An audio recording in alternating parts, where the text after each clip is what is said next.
average is just under 30%. Women are less likely to get the top positions. They're not the county executives, they're not the mayors, they're not the supervisors. And what's really driving that 3 and 10 is the fact that women are doing the clerk jobs and the receivers of taxes. And one really interesting finding was that with the general public, they shared a view that people in elected power do not see things the way that people generally see them. So male elected leaders think they're in sync with the general public, but women elected leaders and the public, majorities think that the leadership is not in sync.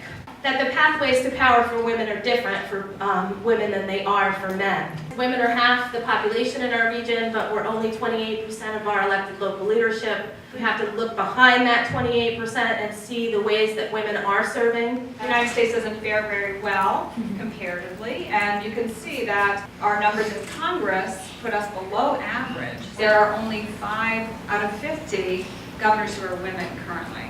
5 out of 50. So there's stagnation happening at the state legislative levels. When we first started following these things, it looked pretty inevitable. It looked like the barriers had been removed and we were headed towards parity, and some political scientists even predicted that we would have been at parity right now for state legislative candidates. You can see when numbers go down that there's nothing inevitable here. Across the country, in terms of women's office holding, so we have states all the way from 0 to 40%, and again, on average, we're just a little bit below a quarter, and New York is about in the middle. New York, women are 27.2%. Women are 27.2% of the legislature currently. That's a historic high for New York, and that's about average nationally. Women of color are about 24% of all women state legislators. Currently, women of color are about half of all Democratic women in Congress.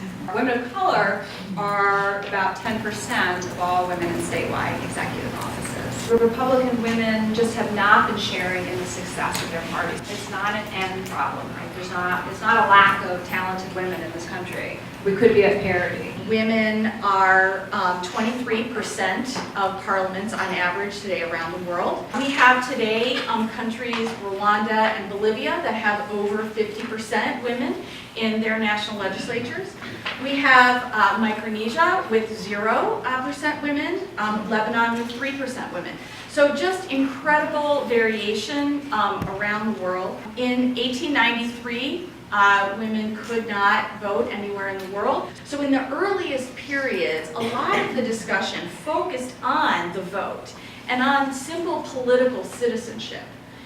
And then over time, that discourse, that conversation changed to the argument that there needed to be some representation of women. Women needed to be present in political decision-making in some way. But that also changed again in the 80s and 90s to a discourse of critical mass that said, we actually need 20%, 30% women in parliament. We need a critical mass in order to get substantive representation. Today, over 80 countries have a national level gender quota, and over 100 have some type of quota if you include party quotas as well. And gender quotas can have significant consequences, not just for the percent women in parliament, but also for all kinds of other things like party strategy, public opinion, voting behavior, political engagement. So it's really an incredible development in other countries around the world. It is very difficult, I will say, to show that women make a difference because it's hard to separate women from their party and it's hard to separate women from their constituents. But increasingly we have clever designs that show us that not only do women have different legislative priorities, but they legislate differently than men. If we care about this, then I think we can focus here in the United States on our pipeline and on changing the discourse, as we have seen globally, to make it normatively appropriate to have more women in power, and strange when we don't.